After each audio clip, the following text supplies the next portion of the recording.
Happy Tuesday mga mamshi! So today, we're gonna cook chicken pochero.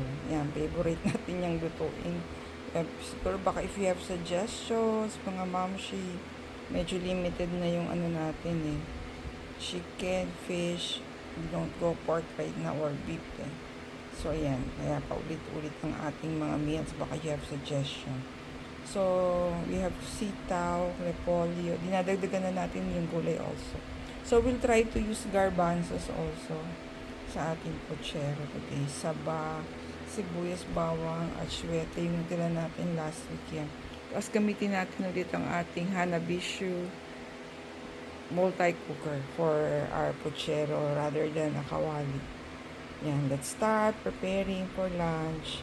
Mga mamshi. We're done preparing for our Tuesday home meal. Ayan. So, it's by the way, rainy dito sa Bulacan today, Tuesday. So, na-prepare na natin yung ingredients natin for our home meal today, which is chicken pochero.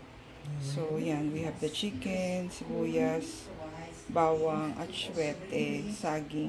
So, we'll try to put garbanzos on our chicken pochero. Yun yung new ingredient natin kasi good daw yan for our diet eh. So we have sitaw. So sitaw and repolyo. So if you notice, naglagay tayo ng baking soda to clean our our chicken legs, saba, patis. So, nauuso na yung garlic salt natin. We're gonna use salt to taste. And panggisa natin is the coconut oil. And let's start cooking our lunch today. Natin muna yung cooker natin para juice nga or magsangkot siya or sear yung ating chicken inside. Before natin lagay ang atsuete sauce. Ano natin so we can paste the atsuete sauce with the chicken to soften or lumambot siya. Atsuete sauce, so i-cover natin siya ulit para maluto siya before natin ilagay ang ating sitaw.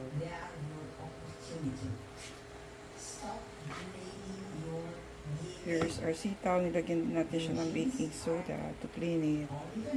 Mamaya, after 10 minutes dyan, ilagyan yung sitaw. Palambutin muna natin yung chicken. Ang saba, next is the sitaw and the garbanzos. So, yan. Salt muna nalagay natin. Naubusan tayo ng garlic salt. Putis. Ito yung Hanabishi multi-cooker natin. Yan. We're cooking pochero today. Yan, nalagay ko yung garbanzos kasi baka hindi na naman magamit. Sayang. Sa ating chicken pochero. Good daw yan for a diet. Mamshi, nalagay na natin ang ating sitaw. So, susunod is the garbanzos. Last ang ating repolyo. Yan, lagyan na natin ng salt pala. So, wala tayong garlic salt na ubos. Din lahat ng garbanzos. So, cover natin ulit bago natin lagay ang ating repolyo.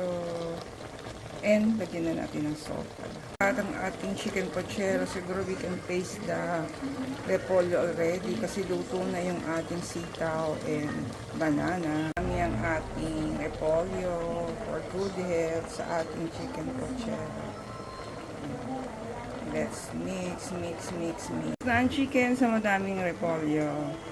Yan, this is our meal for today.